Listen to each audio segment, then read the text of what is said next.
Bonjour Alain. Bonjour Paul. Merci d'être avec moi aujourd'hui. Ça me fait plaisir. On est à distance, on ne peut pas être plus nombreux que ça pour le moment, mais on espère que bientôt on pourra se retrouver en groupe plus facilement. Oui, absolument. Pour continuer notre étude de la parole de Dieu. Oui. Est-ce que tu veux prier avec nous en commençant? Oui. Bon et tendre Père Céleste, on te remercie de ces moments où on va ouvrir ta parole, Seigneur, pour en apprendre plus sur ce que tu veux nous enseigner. Seigneur, que ton esprit soit sur nous et sur tous ceux qui vont écouter ces émissions, Seigneur. C'est au nom de ton Fils qu'on te demande tout cela. Amen. Amen. Merci bien. J'aimerais commencer aujourd'hui une partie un petit peu différente qu'on va appeler la gestion chrétienne de la vie. Dieu nous a donné un certain nombre de choses, la vie pour commencer. Et la question est de savoir, en tant que chrétien, comment est-ce que je gère tout ce qui est un don de Dieu à mon égard. Alors, on va prendre 4 grandes dimensions pour voir comment Dieu veut que nous gérions ces dimensions de notre vie chrétienne. Mais j'aimerais commencer aujourd'hui par voir dans quel état d'esprit Dieu veut que nous soyons ces gestionnaires. Alors j'aimerais pour cela prendre avec toi 2 paraboles. La première se trouve dans l'Évangile selon Matthieu, au chapitre 25, qui est la fameuse parabole que l'on connaît assez bien, mais qui est la parabole des talents. Ah oui, OK. En sachant que dans le texte, nous avons joué sur le mot talent. Dans le texte, un talent, c'est une somme d'argent. Une somme d'argent, oui, dans la ville. Une somme d'argent. Et puis nous, on a utilisé le mot talent dans un autre sens, ce qui est juste dans l'application, mais pas juste dans le texte tel que, l'histoire, disons, telle que Jésus l'a racontée. OK. Alors, au lieu de relire cette histoire qu'on connaît bien, est-ce que tu pourrais nous la résumer, nous la raconter, et on essaiera d'en sortir ce que Jésus a voulu nous donner? Oui, en fait, c'est une histoire toute simple. C'est une parabole. C'est la parabole d'un homme qui, on suppose qu'il a quand même beaucoup d'argent. Ouais. Et il a des serviteurs. Et puis, il doit partir pour un voyage. Alors, il laisse ses biens à ses serviteurs. Alors, on dit qu'il laisse au premier 5 talents, au deuxième 3 talents et au troisième 1 talent. Pour les faire fructifier, etc., pour lorsqu'il va revenir. Et le premier, justement, l'a fait fructifier, le deuxième aussi, mais le troisième, c'est lui qui est un peu différent des autres. Il est allé cacher son talent, il l'a enterré pour être sûr de ne pas rien perdre, pour remettre à son maître lorsqu'il reviendrait.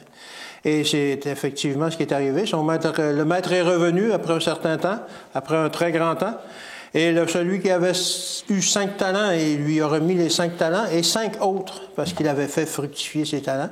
De même pour le deuxième, qui a remis ses 3 talents, plus 3 autres. Mais lorsque le troisième serviteur s'est présenté, il a dit à son maître, « je sais que tu es quelqu'un de très dur, et puis tu es très exigeant. Alors, pour être sûr de ne pas perdre de l'argent, je l'ai enterré, puis voilà ton talent, voici ton talent, je te le redonne. » Mais t'as pas autre chose avec ça? Le maître a dit, non, j'ai rien d'autre. Alors, le maître a réagi un peu, semblerait durement. Il lui a dit qu'on lui enlève son talent et qu'on le redonne à celui qui en avait déjà eu 5. Et toi, et la conclusion que Jésus donne à cette parabole par rapport à ce troisième serviteur, qu'est-ce qui lui arrive finalement?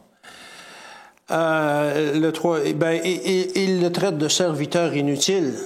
Oui. Et c'est assez sévère au verset 30 dans Matthieu 25. Et le serviteur inutile, justement, c'est le maître qui parle. « Jetez-le dans les ténèbres du dehors où il y aura des pleurs et des grinchements dedans. » En d'autres termes? En enfer. Il est perdu. Il est perdu, oui. Il est perdu. C'est ça, oui. Il est perdu, hein. Donc on parle là d'une parabole qui est particulièrement importante dans le contexte, encore une fois, de ce qui concerne le retour de Jésus. Parce qu'au chapitre 24, on a ce fameux chapitre où Jésus donne les indications, les signes des temps. Oui. Et le chapitre 25 va contenir 3 grandes paraboles qui sont encore une fois dans ce contexte de la préparation de la fin. On a d'abord la parabole des 10 vierges, puis la parabole des talents, et puis ensuite tous ces gens qui ont servi Dieu sans le savoir, etc. Donc on est encore dans la préparation au retour de Jésus.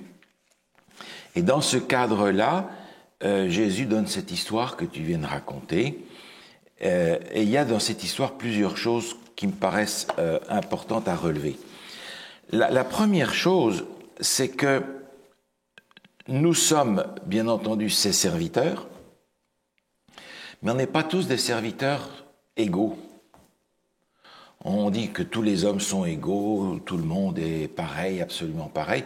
En ce qui concerne le salut, bien entendu, ça c'est évident, c'est clair, mais on n'a pas tous les mêmes capacités. Non, ça c'est sûr. Le même talent, justement le mot talent.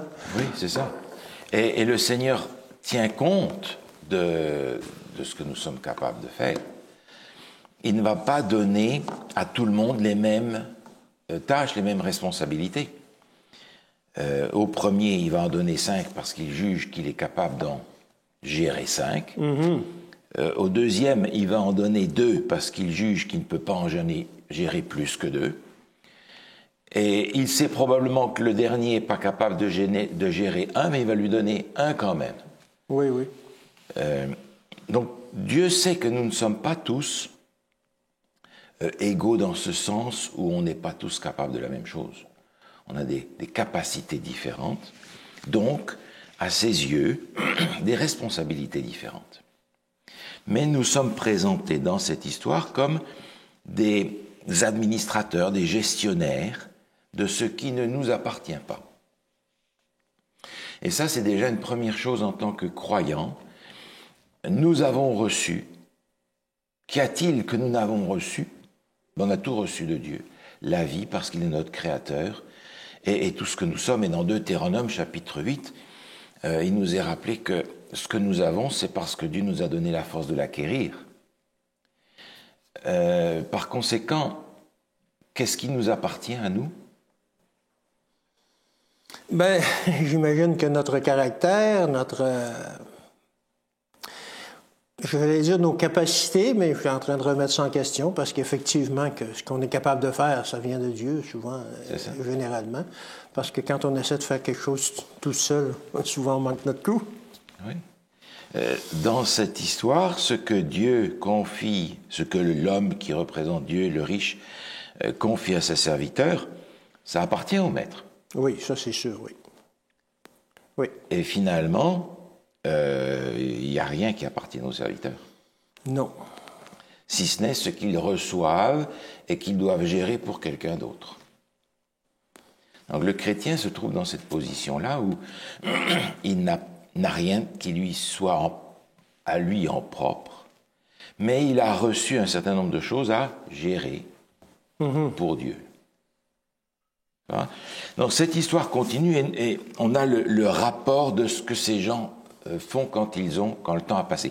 Le texte nous dit, au verset 19, « Longtemps après, le maître de ses serviteurs revint et leur fit rendre compte. »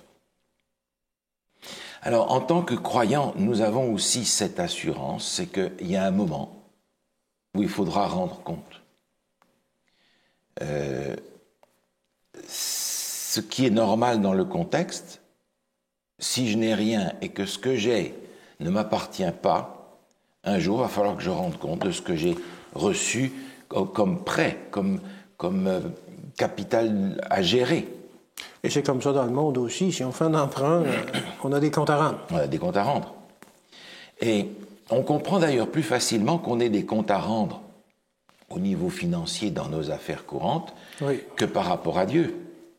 Alors, ce n'est pas nécessairement de l'argent, ce sont des choses peut-être différentes, mais étant créature de Dieu, étant créature sauvée par Jésus-Christ, par son sacrifice, et n'ayant rien à offrir pour être sauvés, nous devons tout par rapport à ce que nous sommes et nous devons tout par rapport au salut que nous avons reçu. Donc il y a un jour où il faudra rendre des comptes. Cette notion de jugement est attachée à ça, et la notion de jugement est à voir dans un contexte biblique, évidemment, avec la compréhension que Jésus est notre avocat, mais il y a un moment où Dieu va demander des comptes, comme dans cette histoire. Est-ce que je suis prêt à rendre des comptes? Oui, c'est ça. Alors, c'est un concept qui est différent de celui que l'on a généralement de ce que l'on possède, de ce que l'on est, alors qu'on utilise notre orgueil pour juger de ce que l'on vaut, etc. Ah oui, c'est ça. Et alors, il faut mettre ça de côté à ce moment-là, là, devant cette... Alors, c'est une autre perspective, ça. C'est une autre perspective. C'est une autre perspective parce que si je commence à réfléchir en me disant « il va falloir que je rende compte à Dieu de ma vie », j'ai l'impression d'avoir un problème. Hein. Oui. J'ai l'impression d'avoir un problème. Il est donc important, avant de pouvoir se lancer dans la gestion de ce que Dieu m'offre en tant que chrétien, que j'ai appris comment je suis sauvé au départ. Mm-hmm. Oui. Parce que sinon, je ne suis pas capable de rendre compte, je ne suis pas capable même de gérer, parce que la gestion que je vais faire va tenir compte de la relation que je vais avoir établie avec Dieu. Oui. Par conséquent, rendre compte à Dieu me responsabilise par rapport à des choses qui appartiennent à Dieu, à commencer par moi. Ensuite, dans cette histoire, on apprend que le premier, il a eu 5, et il en apporte combien? Il en apporte 10, en fait. Oui, c'est 5, et c'est 5 en plus. Voilà. Et quel est l'accueil que le maître lui donne? Verset 21. Dit, pardon, 21, OK. Oui. C'est bien, bon et fidèle serviteur. Tu as été fidèle en peu de choses, je te confierai beaucoup. Entre dans la joie de ton maître. Il lui dit, tu as été fidèle en peu de choses. Bon, 5 talents, c'est déjà une grosse somme d'argent. Oui, effectivement, oui. Mais il lui dit, tu as été fidèle en peu de choses, je te confierai beaucoup. Quand ça? C'est une bonne question.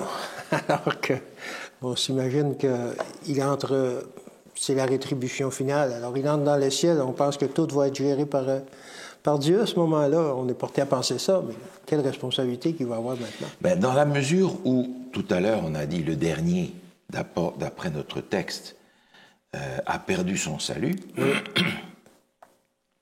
les deux autres, par leur fidélité, sont sauvés, et le maître leur dit, je t'ai donné peu de choses. Je te confie beaucoup. Je vais t'en confier beaucoup. On comprend par là que ce que nous vivons comme vie chrétienne pour le moment, en tant que disciples de Jésus-Christ, est une sorte de stage d'apprentissage. OK. Si je suis capable, par la grâce de Dieu, par l'action du Saint-Esprit en moi, par le lien que j'ai créé avec le Christ, de gérer selon ses principes la vie qu'il me donne et les grâces dont il m'entoure, Dieu peut dire, voilà, je lui ai confié des petites choses sur la terre, je peux lui confier des choses illimitées dans la vie éternelle. Mm-hmm. Parce que la façon dont nous vivons sur la terre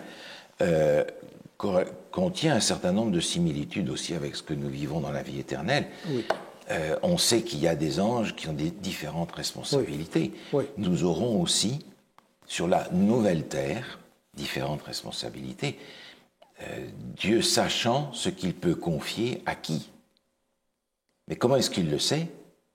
Par la façon dont je le gère maintenant. Oui. Alors, je t'ai confié peu de choses. Je te donne ça. Mm-hmm. Et dans la mesure où tu arrives à gérer ça, selon les principes de mon royaume, alors je serai sans crainte de t'offrir la gestion de ressources sans limite dans la vie éternelle.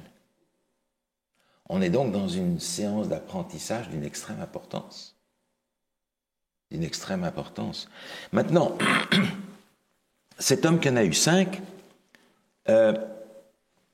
lorsque le maître vient, qu'est-ce que le maître vient chercher? Ah, il vient chercher le tout. Le C'est-à-dire capital et les intérêts. Le capital et les intérêts. Oui. Qu'est-ce qui reste pour le maître? Pour le maître? Bon, pour le serviteur? Pour le serviteur, je voulais dire. Rien, sinon l'accueil que le maître lui réserve lorsqu'il revient. Il lui réserve entre dans la joie de ton maître. C'est ça. Et nous qui sommes très matérialistes, on dit oui, mais il est où le salaire de ma gestion là? Les talents, ils s'en vont. On voudrait des talents trébuchants. Oui, c'est ça, sonnant et trébuchant. Ils sont où? Entre dans la joie de ton maître. Qui, autrement dit, une expression qui traduit le fait que ce serviteur-là va être sauvé par opposition à celui qui sera jeté au dehors, là où il y a des pleurs et des grincements de dents. Qu'est-ce qu'il va demander au deuxième? La même chose. Qu'est-ce que tu me donnes? Qu'est-ce que tu me rapportes? Qu'est-ce que tu as fait de mes talents? Et il apporte quoi? Il apporte ses 2 talents, plus l'intérêt qu'il a gagné, 2 autres talents. Ça fait 4. Il en avait 2. Il en apporte 4. Ouais. Même réponse. C'est bien, bon et fidèle serviteur. Entre dans la joie de ton maître. Il a le même salaire. Même salaire. Même salaire. Le troisième. Qu'est-ce qu'il aurait fallu qu'il apporte pour avoir le même accueil que les 2 premiers? Je pense que c'est plus la façon dont il l'apporte que ce qu'il apporte.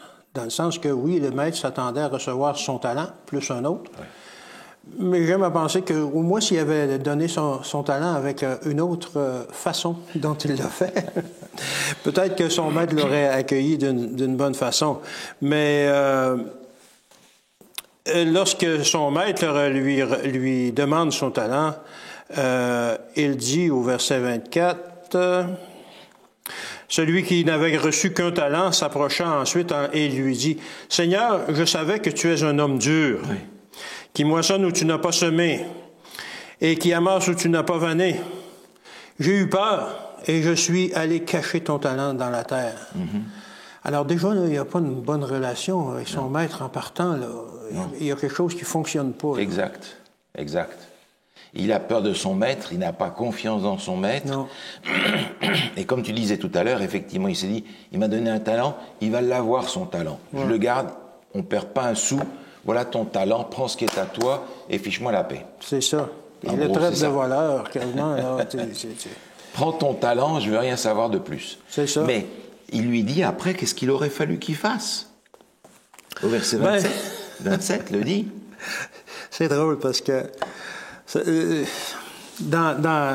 Dieu est un peu farceur, il raconte cette histoire-là. Alors son maître lui répondit, « Serviteur méchant et paresseux, tu savais que je moissonne où je n'ai pas semé, et que j'amasse où je n'ai pas vanné. Il te fallait donc remettre mon argent au banquier, et à mon retour, j'aurais retiré ce qui est à moi avec un intérêt. » Voilà. Alors, il lui dit, « Ta perception que tu as de moi, c'est peut-être elle est juste, là. Mais au moins, tu aurais dû quand même réagir. Oui. Puis si tu n'étais pas capable, confie-le aux autres pour qu'eux en prennent soin. » Oui. Alors, ça marche encore à cette époque, mais quand on donne notre argent aux banquiers, en général, c'est eux qui en prennent encore, au lieu d'en rajouter. C'est ça, oui. Mais s'il avait confié au banquier son talent, qu'est-ce qu'il aurait suffi qu'il apporte pour que le maître soit... un petit peu d'intérêt, le talent, et puis... c'est pour ça que je dis peut-être juste le talent, il y aurait... Ou simplement un autre, comme les autres. Ou un autre, oui, c'est ça. Parce que le premier et le deuxième ont apporté en réalité la même chose. Oui. Le montant était différent. C'est sûr que le maître se serait contenté d'un talent supplémentaire, ça c'est sûr. Le deuxième a apporté, il a simplement doublé ce qu'il avait reçu. Oui. Mais doubler ce qu'il avait reçu faisait beaucoup moins que ce que le premier avait reçu. C'était pas une question de quantité. Donc c'est pas une question de quantité, c'est la question de ce qu'il a été capable de faire avec ce qu'il avait reçu. Oui, proportion. Hein? Et le problème, au-delà de la somme d'argent que ça représente, c'est effectivement l'attitude du serviteur aussi, qui n'a pas le souci de faire progresser l'œuvre de son maître. C'est un homme égoïste, il veut s'en sortir, lui, mais il n'a pas le souci de faire progresser ce que son maître lui a confié. Ouais. Et c'est l'attitude de ce serviteur qui va le condamner parce que il n'a pas eu cette préoccupation de donner à son maître plus que ce qu'il avait investi sur lui. Mm-hmm. L'investissement est sur la personne, en fait.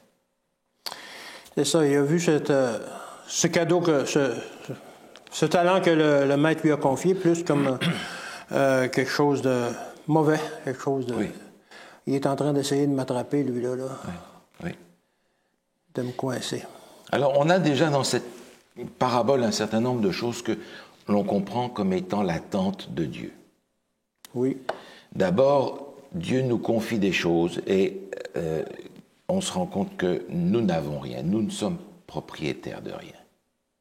Nous ne sommes que des gestionnaires de quelque chose que Dieu nous a donné la force d'acquérir. Mm-hmm. Ensuite, Dieu va nous donner des biens, des responsabilités ou des capacités différentes selon nos capacités, justement. Certains vont pouvoir faire plus, d'autres vont pouvoir faire moins. Mais Dieu demande de chacun la même chose. Faire quelque chose. D'investir ce que nous avons reçu pour le faire fructifier. C'est ça qu'il demande. Et nous allons le faire dans la mesure où il y aura vis-à-vis de ce maître ce lien de confiance et d'amour par lequel j'ai envie de faire progresser l'œuvre de ce maître-là. Ce que le troisième n'avait pas. Ce que le troisième n'avait pas. Et par conséquent, si je préserve bien le talent que j'ai, mais qu'il ne profite à personne parce que je l'ai mis dans la terre, je suis redevable envers Dieu de quelque chose que je n'ai pas fait. Parabole des talents. Alors évidemment, on traduit talent en talent, oui. En capacité, en... La vraie définition française, francophone. Oui, c'est ça. Française. De ce que Dieu nous accorde, certains sont des gens très manuels, d'autres sont des gens beaucoup plus cérébraux, d'autres ont un sens très, très pointu du discernement, les autres pas, etc. Et par conséquent, on va retrouver tout ce sujet des dons et des talents, que nous allons regarder un petit peu plus tard en rapport avec l'action du Saint-Esprit. Mais ici, il n'est pas question des dons, il est question des talents. Et je voudrais simplement ici faire rapidement la différence pour éviter la confusion. On considère comme étant des talents ce que nous recevons à la naissance. Okay. Certains, des tout petits, sont doués pour la musique, d'autres sont doués pour inventer des affaires, d'autres sont dans les idées, d'autres sont... Peu importe, à la naissance, on est tous équipés d'une certaine manière, et on va utiliser cet équipement de nature pour gagner notre vie. Oui, oui. Souvent, on va utiliser ce qu'on est capable de faire pour gagner notre pain. Effectivement. Maintenant, ça, ce sont les talents que je reçois à la naissance. Maintenant, j'apprends aussi que lorsque j'accepte Jésus comme mon sauveur personnel et que je vis l'expérience de la nouvelle naissance, étant baptisé au nom du Père, du Fils et du Saint-Esprit, je reçois aussi des dons spirituels. Et c'est là qu'on va utiliser le mot don dans un sens un petit peu différent pour faire la différence avec talent. De la même manière que je reçois des talents à ma naissance, je reçois aussi des dons à ma nouvelle naissance. Okay. Mais ces dons-là ne vont pas être utilisés pour mon bénéfice. Ils vont être utilisés pour le service. Ils sont utilisés pour le service. J'ai déjà de quoi gagner ma croûte. Mais Dieu va me donner des outils maintenant pour que je sois dans le cadre de la famille des croyants. Utile. Un ambassadeur, un ministre de réconciliation, un prédicateur de l'Évangile. Et ça, c'est le rôle de n'importe qui, à sa manière, avec ce qu'il a reçu. Donc les talents à notre naissance, les dons à notre nouvelle naissance. Okay. Mais Dieu nous demande déjà d'utiliser nos talents à sa gloire. Aussi, ben si je suis un homme intelligent qui a une perception très fine des choses, je peux effectivement l'utiliser pour faire du bien ou pour faire du mal. Oui. En tant que croyant, Dieu me demande la gestion des deux, talents et dons, à sa gloire.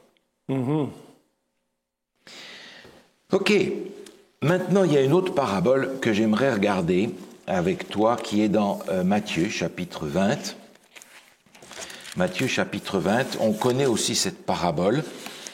C'est la parabole qu'on appelle la parabole des ouvriers de la 11e heure. Oui, oui, oui. Est-ce que tu voudrais, encore une fois, on va peut-être pas la relire, ceux qui nous écoutent peuvent la relire à leur aise, mais tu pourrais nous la résumer, nous la raconter? Ah ben oui, c'est une parabole très simple et parfois peut-être un peu difficile à comprendre, mais bon, on va la voir en détail. Alors c'est un maître, c'est quelqu'un, en fait un propriétaire qui a une vigne, puis les raisins sont mûrs, il a besoin d'ouvriers pour travailler à sa vigne. Alors, il va sur la place de la ville où il y a des gens qui sont là en attendant que quelqu'un vienne les engager. Il en engage un certain nombre, puis il les envoie à sa vigne. Il ressort un peu plus tard, il dit, j'ai encore beaucoup d'ouvrages, on n'y arrivera pas aujourd'hui. Il retourne engager d'autres ouvriers à la 3e heure. Si on prend les heures là-bas, c'est vers 9 heures. Oui. Il commence à 6 heures. Oui, il avait engagé les premiers à 6 heures. Il retourne vers 9 heures et il en engage d'autres. Oui. Il retourne à la 6e heure, on ne fournira pas, il en engage encore d'autres. La 6e heure, c'est midi, hein? C'est midi. La moitié de la journée est La moitié de la journée est passée. Et il constate encore qu'ils n'arriveront pas à faire tout le travail. Et il retourne à la 11e heure, c'est-à-dire vers 5 heures le soir. Oui. Parce qu'ils travaillent de 6 heures à 6 heures généralement. Oui. D'un lever de soleil au coucher, et il en engage encore. Le problème est, lorsqu'il vient pour donner la paye à ces gens-là, oui. Il commence par ceux qui ont engagé à la 11e heure et leur donne un denier. Et c'était la somme qu'il avait promis ceux-là qui sont commencés à la 1e heure, à 6 heures oui. Le matin. Mm-hmm. Alors, c'est ceux qui ont commencé à de bonne heure, ils ont dit, « Hey, nous, imagine-toi comment on va avoir. » Eux autres, ils ont travaillé juste 1 heure, puis ils ont un denier, la même somme qu'ils nous avaient. Probablement qu'on va avoir 12 fois plus. Mais non, le maître donne la même somme à chacun d'entre eux. Alors là, ça gronde un peu. Et le maître leur dit, mais en quoi vous vous plaignez? C'est la somme qu'on avait convenue pour votre journée de travail. Oui. Alors, il y a une leçon à tirer, c'est sûr. En tout cas, c'est un maître qui cherche les problèmes. Hein? Ben oui. C'est un maître qui cherche les problèmes. Ou il cherche à expliquer quelque chose que l'on ne comprend pas. Alors c'est vraiment une parabole dans le sens où Jésus prend des situations réelles et actuelles oui. Et qu'il organise de façon à, d'une part, souvent scandaliser les gens, parce que c'est pas comme ça que ça fonctionne. Ah non, non. Et en scandalisant les gens, les stimulant à retrouver ce que Jésus veut dire. Alors évidemment, ce maître-là qui a une vigne, il va chercher les ouvriers journaliers. Oui. Et c'était l'habitude que les ouvriers journaliers restent sur la place de la ville, les patrons vont chercher leurs gens, toi tu viens, de façon à ce qu'ils puissent gagner leur pain ce jour-là. Et puis le soir, on les paye, ils rentrent chez eux, et le lendemain, ils vont voir un autre patron. C'est ça. Seulement, l'embauche se fait le matin à 6 heures. Oui, normalement, oui. Après ça, on ne va pas aller chercher les ouvriers, la journée est déjà démarrée. Il n'y a pas un maître qui va aller toute la journée chercher les ouvriers qui sont encore là et qui sont arrivés tardivement, après l'heure d'embauche, et qui s'attendent à être pris quand même à n'importe quel temps. Probablement, ils n'étaient pas là à 6 heures. Ouais. Alors, ils sont là à la terrasse du café, là, sur la place de la ville. C'est ça. Et ils attendent rien. Ils dépensent le salaire d'hier parce que personne ne va venir les chercher. Et ce maître-là, il vient à 6 heures, il vient à midi, à 9 heures, il vient à midi, il vient à 3 heures, il vient à 5 heures. Bon, quel est le maître qui va venir chercher des ouvriers à 5 heures? Ben, il reste plus grand temps pour faire du travail aujourd'hui, là.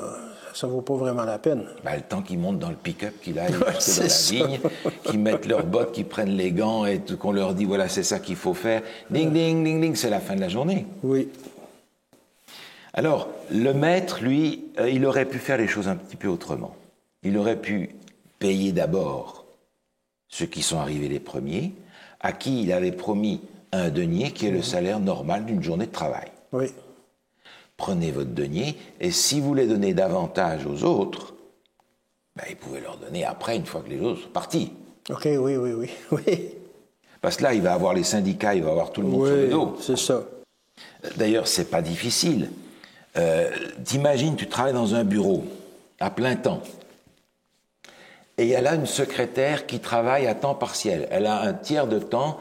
Elle est là, je sais pas moi, 2 matinées par semaine au travail. Mhm. Et à la fin du mois, tu apprends qu'elle reçoit le même salaire que toi. C'est sûr, ça va faire des étincelles. Tu vas pas aimer ça, hein? Non. Tu vas te poser des questions. Oui. Elle va partir avec son affaire, elle va dire, bon, ça va, tout va bien. Oui. Mais il y a quelqu'un qui sera pas content, qui va dire, il y a un problème quelque part ici. Exactement. Mais c'est l'histoire qu'on a là. Exactement. C'est la même histoire. Et si on avait ça aujourd'hui, ça ferait du bruit, hein? Oui. On se ramasserait avec un syndicat sur le dos. Alors, le maître semble faire volontairement cette manœuvre-là. Il dit à son intendant, commence par ceux qui ont travaillé les derniers. C'est ça, il se cache pas. Tout le monde fait la queue. Oui. Et il va donner 1 denier à tout le monde. Les autres qui attendent plus, est-ce qu'ils ont plus? Non. Rien de plus. Et il le dit au verset 11, en le recevant, ils murmurèrent contre le maître de la maison et dirent, ces derniers n'ont travaillé qu'1 heure, et tu les traites à l'égal de nous qui avons supporté la fatigue du jour et la chaleur. Oui. Ça marche pas son affaire. C'est pas un salaire juste. Qu'est-ce que le maître répond au verset 13? Ben, mon ami, je ne te fais pas de tort. N'es-tu pas convenu avec moi d'1 denier? C'est ça que je t'ai promis ce matin, que je te donnerai 1 denier. Prends ton argent et va-t'en. Alors, dans cette histoire, on a le denier qui est là. Que représente-t-il, ce denier, ce salaire qui est donné pareil à tout le monde? Que représente-t-il? Bon, on s'imagine là, que c'est justement une illustration, il le dit au début, Jésus, car le royaume des cieux est semblable à... Exact. Et il raconte cette histoire-là. Alors, c'est la rétribution finale. C'est entrer au ciel. C'est le salut en Jésus-Christ. C'est le salut. Qui nous est offert. Oui. Et qui est offert de la même manière à tout le monde. Oui. Hein? Alors, le fait qu'on est là dans cette histoire des gens qui viennent travailler à des heures différentes, qu'est-ce que ça peut représenter, ça, pour nous? Ah, ben, on peut s'imaginer que certains vont être convertis dès leur jeune âge, et d'autres vont être convertis sur le tard, à la 11e heure. Oui. Et certains autres dans le milieu de leur vie. Oui. Tu as un exemple à l'esprit de quelqu'un qui est arrivé à 11h55. Ouais, c'est ça, 59. Oui, le bon larron qu'on appelle dans l'histoire, qui a été crucifié avec Jésus et qui a remis son âme à Jésus. Là. Ah, lui, il est arrivé après la 11e heure, lui. Hein. Oui, oui. Elle était déjà bien sonnée. Ah, oui. Alors, on peut effectivement se rendre compte qu'il y a dans cette parabole une image de nous tous, les uns et les autres, qui sont arrivés à recevoir Jésus et son plan du salut à des moments différents de notre vie. Et je suis content que le Seigneur sorte constamment pour aller chercher ceux qui sont encore là. Parce que certains d'entre nous arrivent à la 11e heure passée. Oui. Certains d'entre nous sont là dès le matin. Et le Seigneur leur propose de travailler pour lui. C'est ça. Alors, dans ce sens-là, les ouvriers qui protestent à la fin n'ont pas en réalité raison de protester, d'abord parce que c'est ce qui leur était promis. Oui. Et ensuite de ça, le salut, il ne va pas y avoir des fauteuils d'orchestre au paradis et des strapontins pour les derniers arrivés. Non. On est sauvé ou on ne l'est pas. C'est ça. Donc, tous ces gens-là sont sauvés pour une raison. Qu'est-ce qui fait que ces gens-là sont tous sauvés? Parce qu'ils ont accepté Jésus. Ils ont accepté Jésus. C'est la seule condition là, que ce soit lui de la première heure ou de la dernière heure, de la 11e heure. Oui. Alors, ils ont accepté le Maître, Oui. Jésus, et ils ont accepté de travailler pour le Maître. Ils ont tous embarqué dans le travail. Oui. Alors maintenant, une autre question, parce qu'en réalité, le denier que ces gens reçoivent, c'est pas un salaire. Parce qu'un salaire, c'est une somme d'argent proportionnelle au temps de travail que l'on aura donné. N'est-ce pas? Oui. Mais ici, ils ont donné un temps de travail totalement différent entre le premier et le dernier, mais ils vont avoir la même chose. Donc ce n'est pas un salaire à proprement parler. OK. On ne peut pas dire que ce denier soit une rémunération proportionnée au temps de travail fourni. Donc on ne va pas appeler ça un salaire. Si effectivement ce denier qui représente le salut pour tous n'est pas un salaire, la récompense proportionnelle au temps donné, où est-ce qu'elle est? Le vrai salaire, autrement dit. Il faut chercher ailleurs. Il faut chercher ailleurs. C'est où? Est-ce que tu as une idée?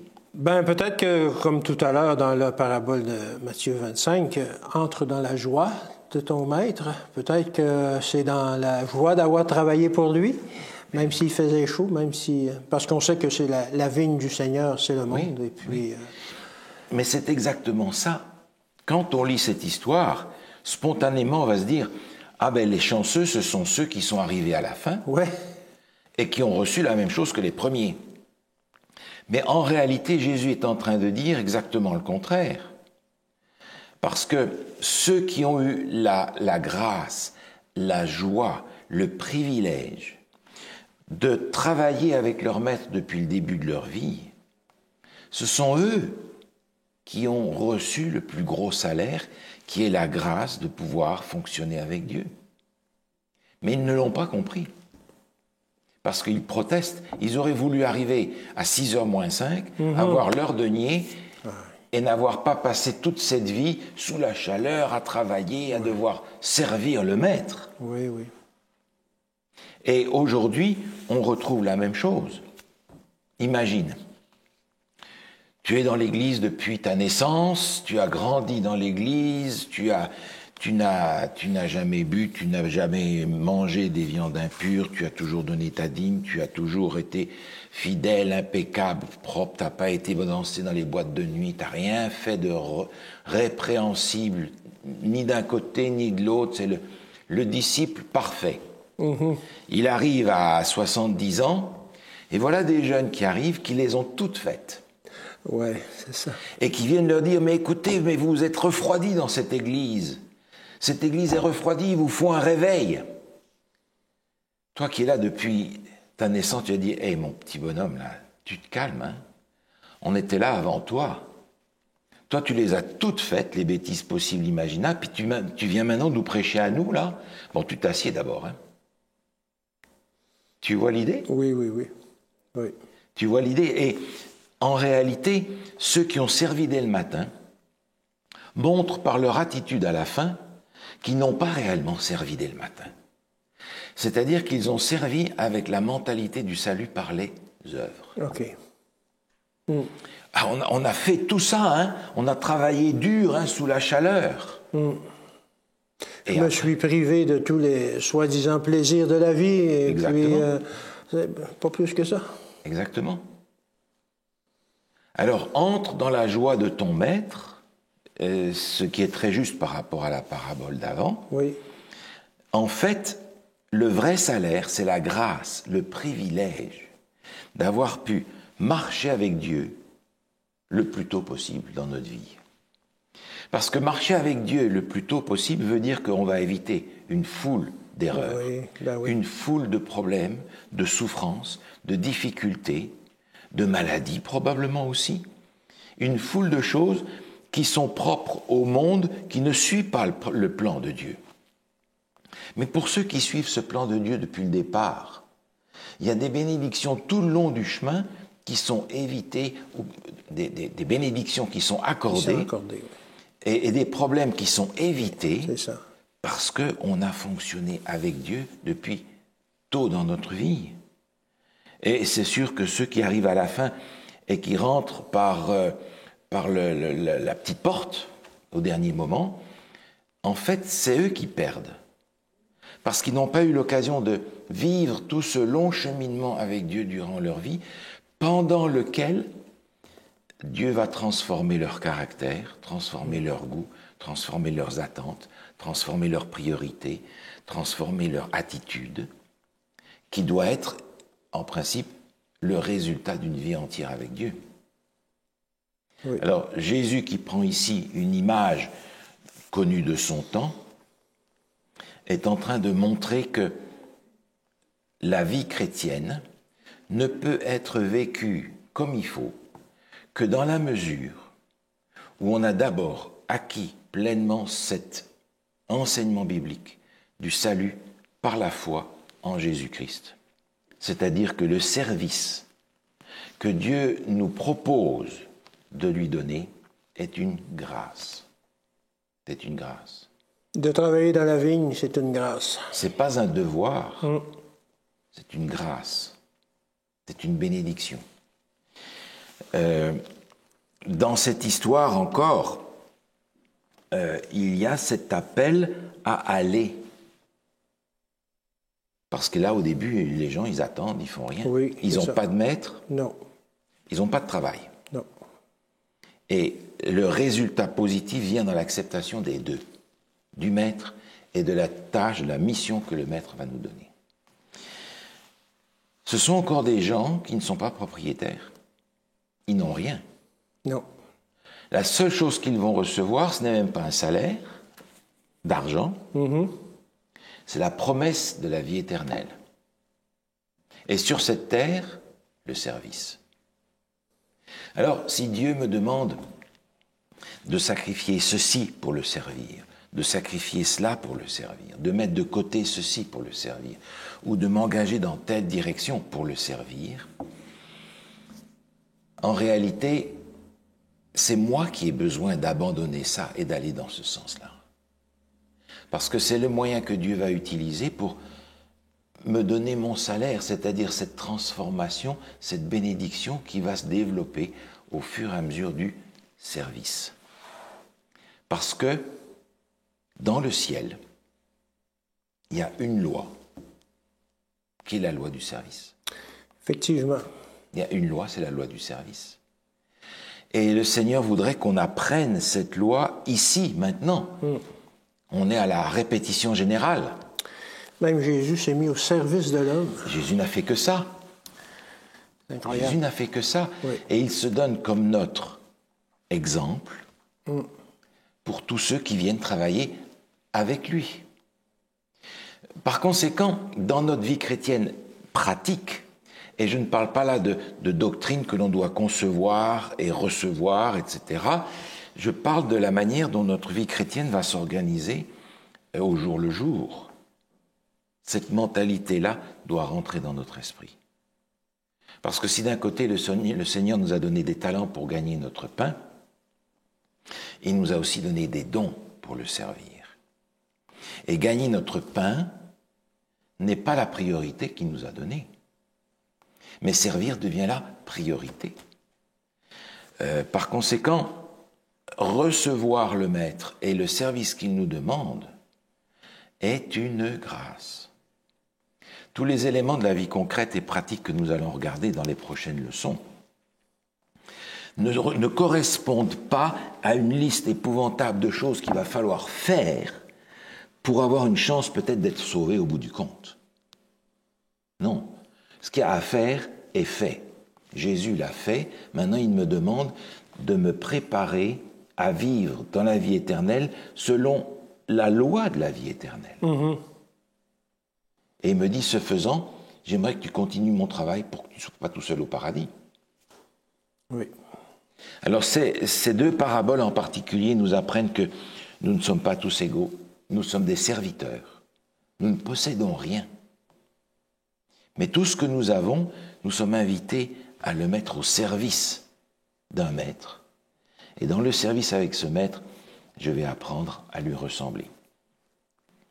Et ça va se vivre dans le concret de chaque jour, avec nos luttes de chaque jour, avec nos situations de chaque jour, aux uns et aux autres.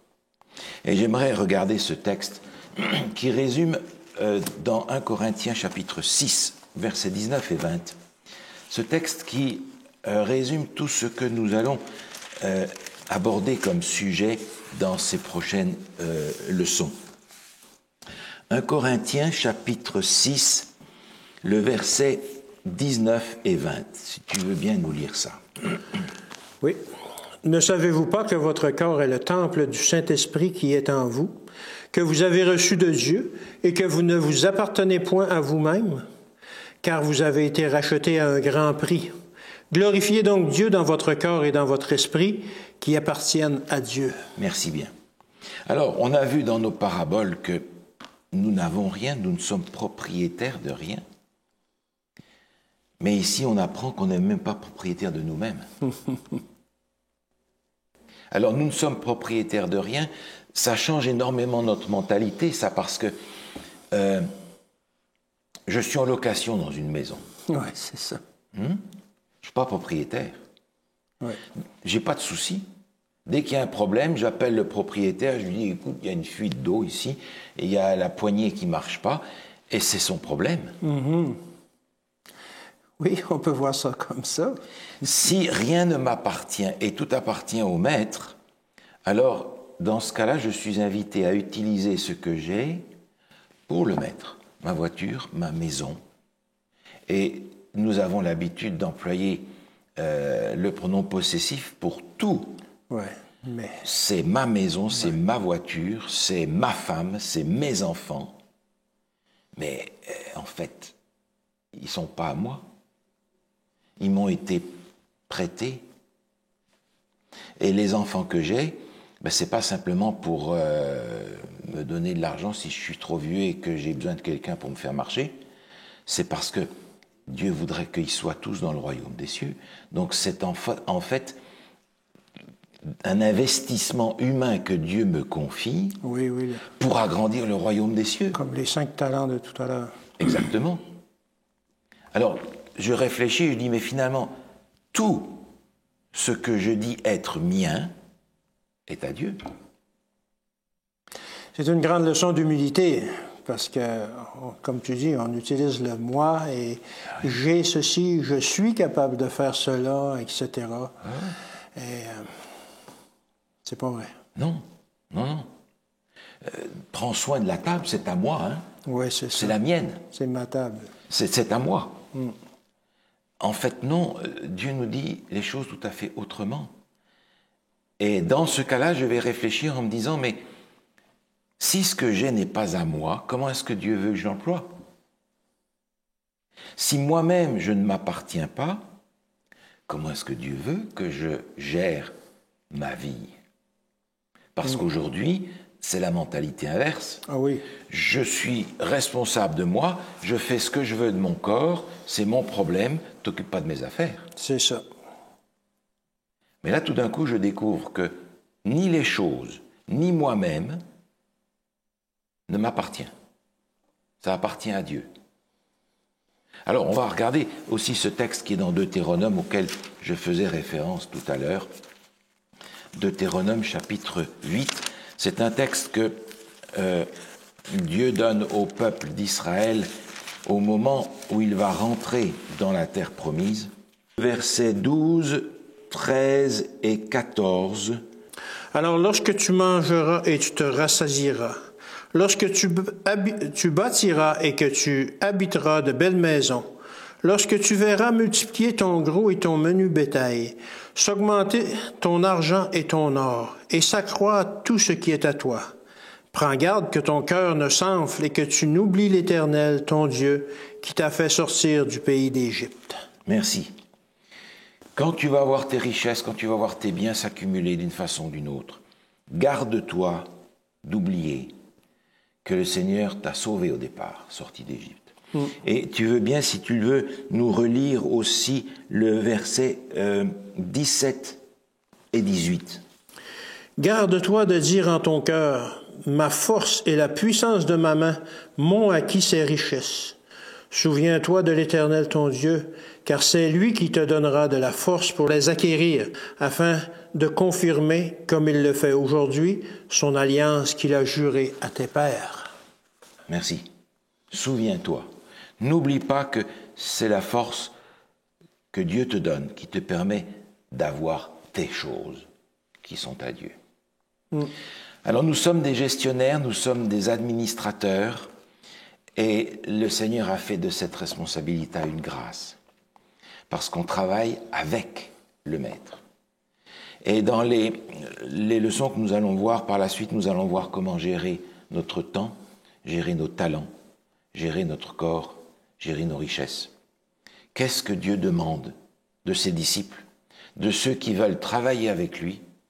Qu'est-ce qu'il leur demande en termes de gestion des différentes choses que Dieu leur confie? On va voir en détail ce que l'on a. On va regarder en détail qu'est-ce que la Bible nous dit sur la gestion de ces différentes choses. OK. On prie ensemble? Oui. Notre Dieu, notre Père, nous reconnaissons aujourd'hui que nous t'appartenons avant tout et que tu nous as prêté une multitude de choses pour notre joie, pour notre plaisir, pour le service. Mais Seigneur, nous reconnaissons que nous pouvons facilement nous enorgueillir et considérer que toutes ces choses, c'est grâce à nous que nous les avons.